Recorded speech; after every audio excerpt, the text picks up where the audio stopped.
Dust lifted in lazy spirals along the main road as the cowboy rode into Red Willow Creek, a town that looked like it had forgotten how to hope. Boardwalks sagged, shutters hung crooked, and the saloon piano wheezed like it had asthma.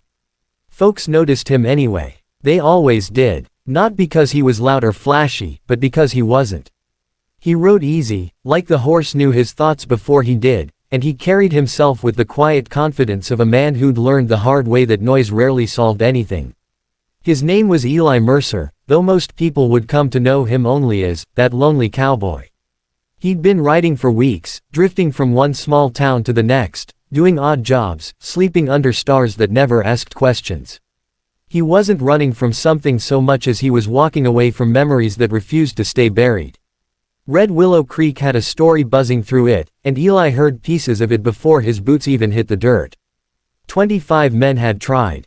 25 had failed. Some left with broken bones, others with broken pride. A few never made it past the widow's gate twice.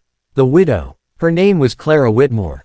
Eli first saw her standing at the edge of the livery yard, dressed in black that somehow didn't dull her presence.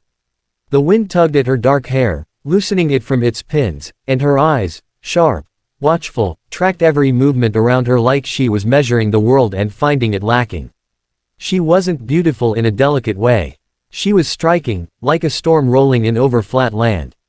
Behind her, tied to a heavy oak post, stood the stallion. The horse was massive, coal-black with a white scar slashing diagonally across its chest.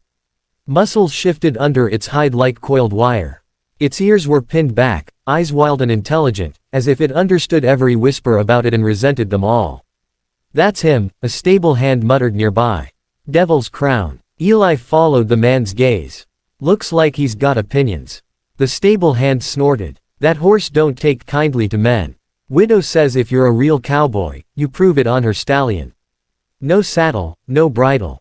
Just you and him." Eli raised an eyebrow. "And what happens if you can't?" The man's mouth twisted. "Depends how hard you fall." Eli didn't answer. He just watched the widow. She moved closer to the stallion, resting a hand on its neck. The horse stilled at her touch, breathing hard but steady, like it trusted her in a way it trusted no one else. That caught Eli's attention. Later that evening, the saloon buzzed louder than usual. The widow had made an appearance, and wherever she went, conversation followed. Men straightened their backs when she passed. Some tried to catch her eye. Most failed. Eli sat alone at a corner table, nursing a whiskey he didn't really want. He listened. 25 men, someone said, slurring slightly. 25. Big ones, too. Ranch hands, rodeo boys, even a former cavalry rider. Horse through every last one. Widows cursed, another voice chimed in. Lost her husband to that stallion, they say. That ain't true, a third voice argued. Husband died of fever. Horse came later. Eli glanced toward the bar, where Clara stood now, her gloved hands resting on the counter. She wasn't smiling. She wasn't frowning either. She looked tired. Not of men, exactly, but of disappointment. When she spoke, the room quieted. If you're a real cowboy, she said, voice calm but carrying, prove it on my stallion. A few men laughed nervously. Others looked down at their drinks. No one moved. Clara's gaze swept the room, lingering on each face as if she already knew the outcome. Then her eyes landed on Eli. He didn't look away. For a long moment, neither of them spoke. The room seemed to hold its breath. You, she said, nodding toward him. You ride. Eli set his glass down slowly. Sometimes. A murmur rippled through the saloon. Sometimes. Clara repeated, one eyebrow arching. That horse ain't a sometimes kind of ride, someone muttered. Eli stood. He was tall but not towering, broad-shouldered without being bulky. A man shaped by work, not show. He met Clara's gaze evenly. I don't ride to win bets, he said. And I don't ride to impress crowds. Then why ride at all? She asked. He considered that. Because sometimes a horse needs to be understood more than conquered. The word surprised her. He saw it in the slight widening of her eyes before she masked it. 25 men thought they understood him, she said quietly. Eli nodded. Maybe they were too busy proving something. The saloon erupted in whispers. Clara studied him, really studied him now, as if weighing not just his skill, but his intent. Tomorrow morning, she said at last. At my ranch. Sunrise. Eli inclined his head. "I'll be there." As she turned to leave, someone grabbed Eli's arm. "You got a death wish."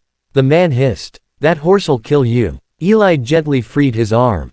"Maybe," he said. "Or maybe he's just been waiting on the wrong kind of man." That night, Eli didn't sleep much.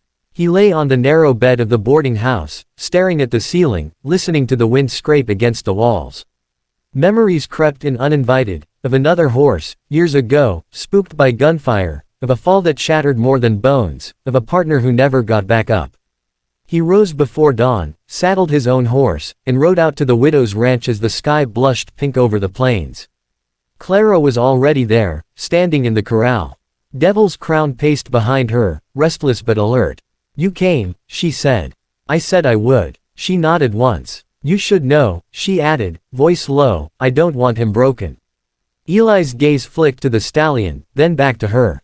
"Neither do I." For the first time since he'd arrived in Red Willow Creek, something like a smile touched her lips. And as the sun crested the horizon, casting long shadows across the dirt, Eli stepped into the corral, alone with a horse that had defeated 25 men, and a widow who was no longer sure whether she wanted him to win or fail.